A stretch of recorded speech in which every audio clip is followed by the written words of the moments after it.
Se os tubarões fossem homens, seriam eles mais amáveis para com os peixinhos? Certamente que sim. Se os tubarões fossem homens, construiriam no mar grandes gaiolas para os peixes pequenos com todo tipo de alimentos, tanto animal quanto vegetal. Cuidariam para que as gaiolas tivessem sempre água fresca e adotariam todas as medidas sanitárias adequadas.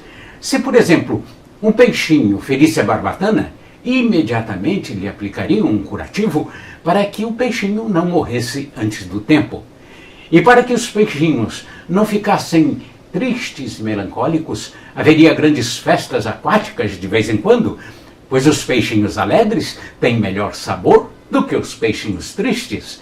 E naturalmente também haveria escolas nas gaiolas, e nessas escolas os peixinhos aprenderiam como nadar alegremente em direção às goelas dos tubarões. E precisariam também saber geografia, por exemplo, para saberem como localizar os grandes tubarões que vagueiam displicentemente pelo mar sem fim. Mas o mais importante seria, naturalmente, a formação moral dos peixinhos. Eles seriam conscientizados de que nada existe de mais belo e sublime do que um peixinho que se sacrifica alegremente. E que todos deveriam acreditar cegamente nos tubarões, principalmente quando dissessem que estão cuidando da sua felicidade e do seu futuro.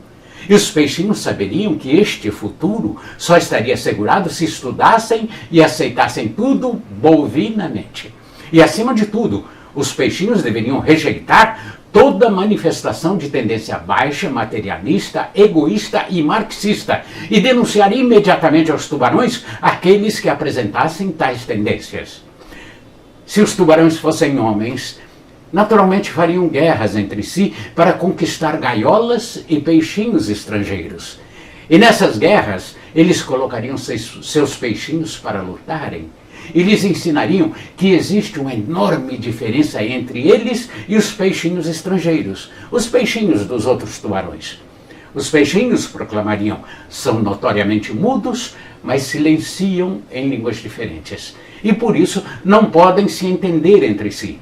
E cada peixinho que matasse alguns outros peixinhos na guerra, os inimigos mudos em outra língua, seria condecorado com uma pequena medalha de sargaço e receberia uma comenda de herói.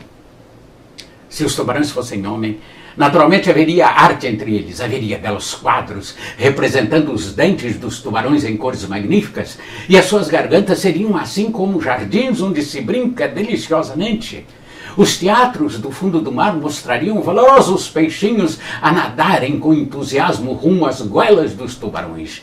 E a música seria tão bela, mas tão bela, que todos os peixinhos, como uma grande orquestra afinada, embalados nos pensamentos mais sublimes e a sonharem, se precipitariam direto para a garganta dos tubarões.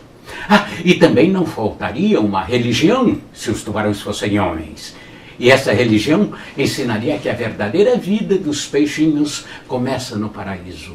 E o paraíso é a barriga dos tubarões.